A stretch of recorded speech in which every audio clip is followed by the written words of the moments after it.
Bonjour à tous, c'est Madame Zamboto et on se retrouve exceptionnellement pour une séance de cours à distance. Je vous invite à prendre votre polycopier comme vous le feriez en cours. Nous sommes dans le chapitre 2 et nous avons, je vous le rappelle dans la dernière séance, vu la distinction entre les charges selon qu'elles sont variables ou fixes. C'est cette distinction qui va nous permettre de présenter le modèle du coût variable.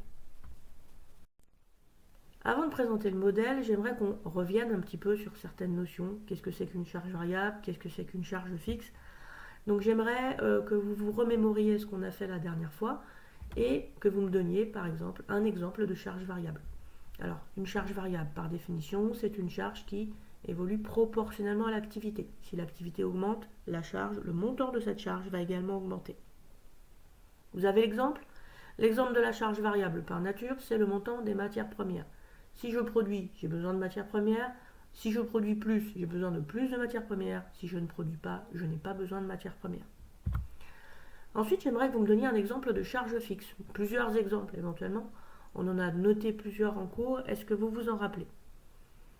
Alors, par définition, une charge fixe, c'est une charge qui est indépendante de l'activité à court terme. Mais attention, ça ne veut pas dire qu'elle reste fixe tout le temps, qu'elle reste constante tout le temps. À court terme, elle est constante, mais parfois, elle va pouvoir être amenée à augmenter. On dit qu'elle augmente par palier, car l'entreprise va être amenée à modifier sa structure de production.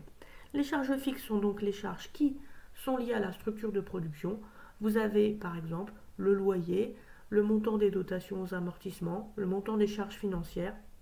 Et on peut également considérer, dans la plupart des entreprises, que la main-d'œuvre est également une charge fixe car les salariés sont associés à des contrats de travail. Par ailleurs, nous avons vu dans la première partie comment évoluaient ces charges selon l'activité. Il est important d'avoir en tête comment évolue chacune de ces charges, chacun de ces coûts que l'on calcule si l'activité augmente. Donc le coût variable, c'est l'ensemble des charges variables. Si l'activité augmente, comment évolue le montant du coût variable? Eh bien lui aussi, il augmente puisque les charges variables sont proportionnelles à l'activité. Par contre, le coût variable unitaire, si vous vous rappelez bien, eh bien lui, on considère qu'il est constant. Même lorsque l'activité va augmenter, le coût variable d'un produit va toujours être identique. C'était l'exemple, je vous le rappelle, de l'entrée au parc d'attractions qui était toujours à 40 euros. En ce qui concerne le coût fixe global maintenant, comment évolue le coût fixe global lorsque l'activité augmente? Eh bien, si l'entreprise a une structure de production qui lui permet de produire plus, son coût fixe va rester constant. Mais si la structure de production est déjà au maximum de sa capacité, alors dans ce cas, l'entreprise va être obligée d'avoir de nouvelles charges fixes. Ça peut passer par des investissements qui vont donner lieu à de nouvelles dotations aux amortissements, l'embauche de personnel ou des emprunts qui vont être contractés auprès des banques. Enfin, le coût fixe unitaire, si vous vous rappelez bien, comment est-ce qu'il évolue lorsque l'activité augmente? Il est constant lui aussi le coût fixe unitaire? Eh bien non, il n'est pas constant, car le coût fixe unitaire va bénéficier lorsque l'activité augmente d'un effet d'économie d'échelle. En effet, lorsque vous produisez plus, les charges fixes globales sont réparties sur un plus grand nombre d'unités, sur une plus grande production, et ça va faire baisser le coût fixe unitaire. Rappelez-vous, c'était le coût du bus dans notre exemple de la première partie. Une fois qu'on a fait ce petit rappel concernant la première partie, on va pouvoir présenter le modèle du coût variable. Donc je vais vous expliquer pourquoi on l'appelle comme ça. On l'appelle également un modèle de direct costing ou direct costing with the accent. Oui aussi, je fais des blagues en vidéo toujours. Et donc on va présenter ce modèle dans un premier temps directement à partir d'une application. Vous allez voir, c'est assez intuitif. Vous avez les notions sur les charges variables, sur les charges fixes, et donc on va pouvoir apprendre à calculer le résultat prévisionnel de l'entreprise à partir de ces notions. Alors je vous invite à prendre votre calculatrice, un critérium, et à faire l'application en même temps que moi. C'est important que vous soyez actif, même si vous regardez la vidéo. Je pourrais très bien vous envoyer le cours directement complété, mais moi ce qui m'intéresse, c'est que vous faisiez les choses comme si vous étiez en cours. On va lire l'application ensemble, et puis bien évidemment, vous faites des petits temps de pause pour vous laisser le temps de faire l'application. L'entreprise Nestor est productrice de chaussettes fabriquées à partir de coton bio. Elle vous fournit les données prévisionnelles relatives à son activité pour l'année N+1. Le prix de vente unitaire d'une paire de chaussettes au distributeur est de 2 € hors taxe. Vous avez dans un tableau le montant des ventes prévisionnelles. Vous voyez qu'on essaye de se positionner sur l'avenir. On va essayer de prévoir le montant du résultat. Donc elle a prévu de vendre une quantité de 150 000 paires. Vous avez le montant des achats de matières premières qui est de 1,20 € par paire, achat de matières premières et autres charges variables. Comme c'est marqué 1,20 € par paire, on sait forcément que c'est variable parce qu'il faudra multiplier par la quantité pour obtenir le coût variable. Et vous avez le montant des charges fixes qui vous est donné globalement pour 80 000 €. Vous allez devoir remplir un tableau de calcul de résultats qu'on appelle communément un compte de résultat prévisionnel ou un compte de résultat différentiel. Pourquoi différentiel? Eh bien parce que le résultat va être obtenu par différence entre le chiffre d'affaires et les charges de l'entreprise, charges qui vont être ici distinguées selon qu'elles sont variables ou fixes, comme on l'a vu dans la première partie. Alors, pour le chiffre d'affaires, je pense qu'il n'y a pas de difficulté particulière. Je vous invite du coup à faire pause un petit peu, essayer de remplir les éléments, c'est assez intuitif. Et ensuite, vous reprenez la vidéo pour voir la correction. Le chiffre d'affaires, c'est la quantité vendue multipliée par le prix de vente. On a prévu de vendre 150 000 paires à 2 €, ce qui nous fait un chiffre d'affaires prévisionnel de 300 000 €. Passons maintenant au calcul des charges variables. Pour le calcul des charges variables, votre attention doit se porter sur, ici, le montant des charges variables, c'est marqué, et autres charges variables. Et en fait, vous devez savoir que les achats de matières premières sont des charges variables par nature. Donc chaque paire de chaussettes engendre 1,20 € de coût variable unitaire. Donc 150 000 paires de chaussettes vont engendrer un coût variable de 150 000 fois 1,20 €. Faites le calcul. Vous devez obtenir normalement 180 000 €. Vous allez maintenant faire le calcul d'un résultat intermédiaire. C'est un résultat qui ne prend pas en compte en fait toutes les charges. C'est pour ça qu'on l'appelle une marge. C'est une marge sur coût variable et elle va plutôt se calculer en faisant la différence entre le chiffre d'affaires et les charges variables. C'est la marge qu'on réalise une fois qu'on a enlevé les charges variables. On fait donc la différence entre 300 000 et 180 000. Ceci nous donne 120 000 €. Maintenant, on va essayer de se centrer sur la colonne de droite. La colonne de droite, ici, vise à exprimer les éléments que l'on vient de calculer en pourcentage du chiffre d'affaires. Alors, évidemment, le chiffre d'affaires, c'est 100% de lui-même. Mais moi, j'aimerais bien savoir ce que représente le montant des charges variables dans le chiffre d'affaires. Je vais donc représenter la part des charges variables dans le chiffre d'affaires. On va donc faire 180 000 divisé par 300 000. Et on va faire la même chose ensuite au niveau de la marge sur coût variable afin de déterminer la part qu'elle représente dans le chiffre d'affaires. Vous l'avez fait et vous avez normalement trouvé 60% pour les charges variables. Donc on a 60% des charges, 60% du chiffre d'affaires qui correspond à des charges variables et la marge sur coût variable représente 40%. Il est à noter que les 40% qui sont là, en fait, au lieu de faire 120 000 divisé par 300 000, on aurait pu faire tout simplement 100% moins 60%. Ça nous aurait donné aussi les 40%. Ça marche également. Nous n'avons plus qu'à enlever les charges fixes pour trouver le résultat prévisionnel de l'entreprise. On enlève les 80 000 et vous avez un résultat prévisionnel de 40 000.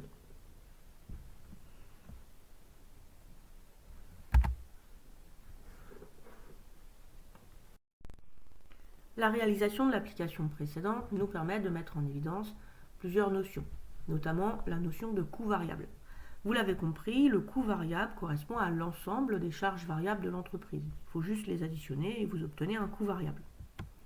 Le coût variable comprend donc uniquement les charges qui varient en fonction de l'activité et les charges fixes en sont totalement exclues à court terme, puisque si on considère qu'à court terme la structure de production reste la même, eh bien, il est du coup tout à fait pertinent de regarder le montant des charges variables essentiellement dans une entreprise pour savoir si elle est dans une capacité à générer du profit.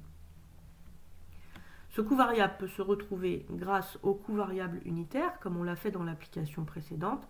Tout à l'heure, on a fait 1,20 € multiplié par le montant des quantités. 1,20 € c'était le coût variable unitaire et on multipliera par les quantités vendues, on peut noter Q. On a vu aussi que ce coût variable pouvait être exprimé en pourcentage du chiffre d'affaires en faisant le coût variable divisé par le chiffre d'affaires fois 100 sur la calculatrice si vous voulez l'exprimer en pourcentage. Nous avons vu en fait ensuite une nouvelle notion qui s'appelle la notion de marge sur coût variable. Cette marge, on l'appelle également marge contributive à la couverture des charges fixes. Elle est obtenue simplement par différence entre le chiffre d'affaires et le coût variable. Si jamais vous avez une entreprise qui a plusieurs produits, alors il faudra calculer une marge sur coût variable pour chacun des produits de l'entreprise. On le verra tout à l'heure avec une application. La marge sur coût variable s'obtient donc simplement par différence entre le chiffre d'affaires et le coût variable. Mais ce qui est intéressant, c'est que vous pouvez également la retrouver d'une autre façon en vous référant à la marge sur coût variable unitaire, c'est-à-dire la marge sur coût variable que l'entreprise réalise en vendant un produit. Mais comment on la calcule, cette marge sur coût variable unitaire? Eh bien, quand vous raisonnez de façon unitaire, vous ne faites pas la différence entre le chiffre d'affaires et le coût variable, mais vous faites la différence entre le prix de vente du produit et le coût variable unitaire. Et donc, vous pouvez retrouver votre marge sur coût variable en faisant marge sur coût variable unitaire fois quantité. Regardez avec le cas Nestor, vous pouvez le constater, la marge sur coût variable unitaire de cette entreprise est de 80 centimes puisque vous vendez chaque paire de chaussettes 2 € et son coût variable unitaire est de 1,20 €.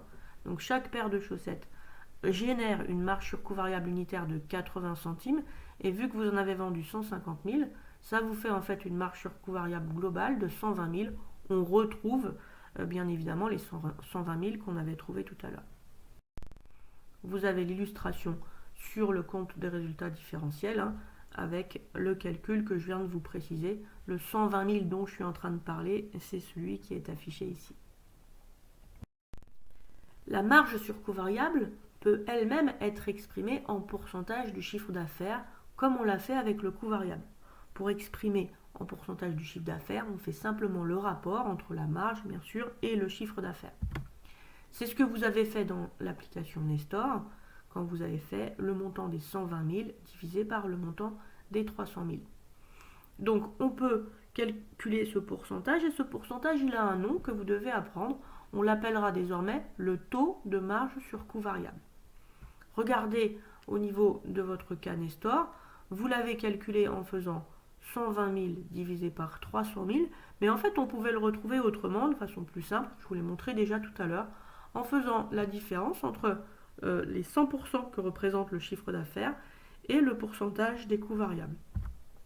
Soit, dans le cas Nestor, le taux de marge sur coût variable se retrouve en faisant 100% moins 60%.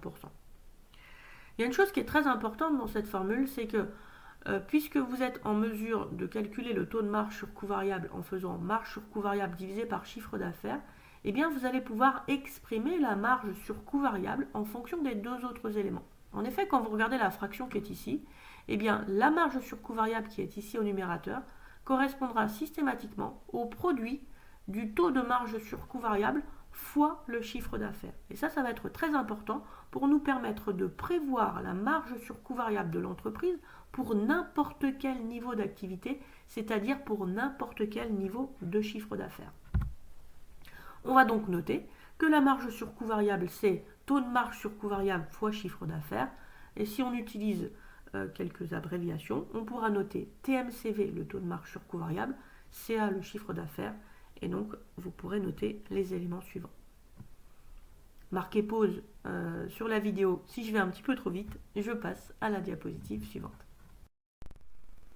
Vous avez ici l'illustration de ce que je viens de présenter à partir du cas Nestor. Les 120 000 de marge sur coût variable, vous constatez qu'ils peuvent bien se retrouver en faisant le produit du taux de marge sur coût variable, 40%, multiplié par le chiffre d'affaires, 300 000. Et vous avez également l'illustration des deux façons de calculer le taux de marge sur coût variable, soit en faisant 100% moins 60%, soit en faisant 120 000 divisé par 300 000. Nous avons ainsi mis en évidence toutes les notions qui apparaissent dans un compte de résultats différentiels dans une entreprise monoproduit, une entreprise monoproduit étant une entreprise qui ne fabrique qu'un seul produit. Donc vous l'avez compris, le résultat s'obtient par différence entre le chiffre d'affaires et on enlève successivement d'abord les charges variables pour trouver une marge sur coût variable. Et ensuite, on prend la marge sur coût variable et on lui enlève les charges fixes pour trouver le résultat. Oui, mais si vous regardez bien, la marge sur coût variable, je viens de vous apprendre qu'on pouvait la prévoir pour n'importe quel niveau d'activité. Je vous l'avais marqué tout à l'heure, la marge sur coût variable qui est ici, c'est le produit du taux de marge sur coût variable fois le chiffre d'affaires. Et bien du coup, le résultat, on va pouvoir l'exprimer comme une fonction du chiffre d'affaires et cette fonction va nous permettre de prévoir le résultat prévisionnel de l'entreprise. Prévoir le résultat prévisionnel, c'est une grosse répétition, mais je n'ai pas envie de réenregistrer cette diapositive. Et donc, on va prévoir le résultat de l'entreprise pour n'importe quel niveau de chiffre d'affaires. Et ça, c'est super pour que les entreprises puissent se projeter dans l'avenir. Ça va nous donner, donc je remplace la marge sur coût variable par son expression en fonction du chiffre d'affaires. Ça me donne TMCV fois chiffre d'affaires et j'enlève les charges fixes. Vous allez donc marquer cette égalité en rouge, en fluo, en énorme. Vous mettez des petits cœurs, vous mettez des étoiles. Mais ça, c'est essentiel et c'est la base du modèle en fait qui nous permet de prévoir le résultat pour n'importe quel niveau d'activité. Ok, vous prenez le temps de bien l'entourer et de bien l'apprendre. Passons maintenant à une entreprise qui a plusieurs produits. Mais comment ça se passe quand j'ai plusieurs produits? Eh bien, vous allez également présenter un compte de résultat différentiel avec vos produits qui vont apparaître dans différentes colonnes. Donc ici, j'ai mis 2 produits. Et on va, pour chaque produit, faire apparaître le chiffre d'affaires, le coût variable, la marge sur coût variable. Mais pour les coûts fixes, eh bien, on ne pourra pas faire apparaître les coûts fixes du produit 1 et les coûts fixes du produit 2. En effet, autant les charges variables, on va savoir de façon assez facile à quel produit elles se rapportent. Si j'achète des matières premières, je sais si les matières premières sont consommées par le produit 1 ou par le produit 2. Par contre, ce n'est pas la même chose pour les charges fixes. Les charges fixes, par exemple, vous avez le loyer. Et le loyer, en fait, on ne peut pas dire il y a telle partie du loyer qui va sur le produit 1, telle partie du loyer qui va sur le produit 2. Le loyer il concerne l'entreprise dans sa globalité. Eh bien, dans la méthode que je suis en train de vous présenter, on se refuse en fait à répartir les charges fixes entre les produits selon un mode de répartition qu'on aurait choisi, parce qu'on peut très bien répartir le loyer en fonction du chiffre d'affaires, en fonction de la surface. Mais dans cette méthode, non, on ne fait pas ça. On dit les charges fixes, il n'y a pas de raison en fait de les affecter à tel ou tel produit. En fait, une fois qu'on aura calculé la marge sur coût variable de chacun des produits, on en fera la somme pour l'ensemble de l'entreprise et il ne nous restera plus qu'à enlever les charges fixes globalement pour l'ensemble de l'entreprise pour trouver le résultat.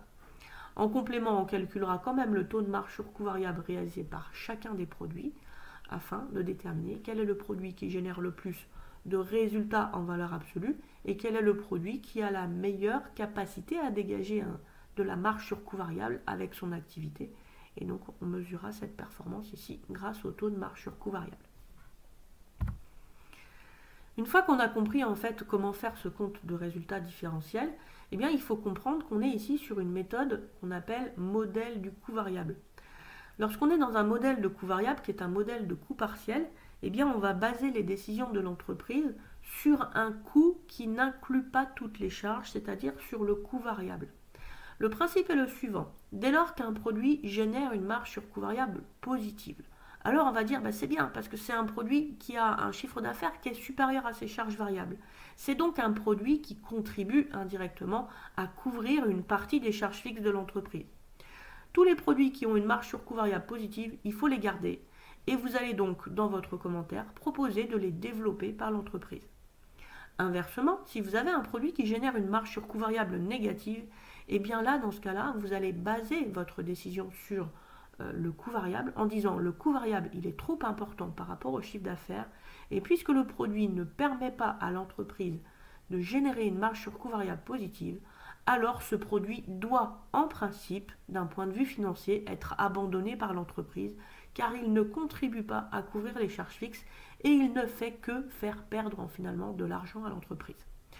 Ça, c'est uniquement un raisonnement d'un point de vue financier. Mais on verra un petit peu plus tard que d'un point de vue commercial, ce raisonnement peut être discutable. Nous allons mettre tout de suite en application cette notion de compte de résultat différentiel dans une entreprise multiproduit en réalisant l'application qui est sur la suite du cours qui s'appelle l'application Sidou. Cette vidéo se termine et je vous invite à reprendre le fil avec la vidéo suivante qui portera bien sûr sur la correction de l'application Sidou. A tout de suite!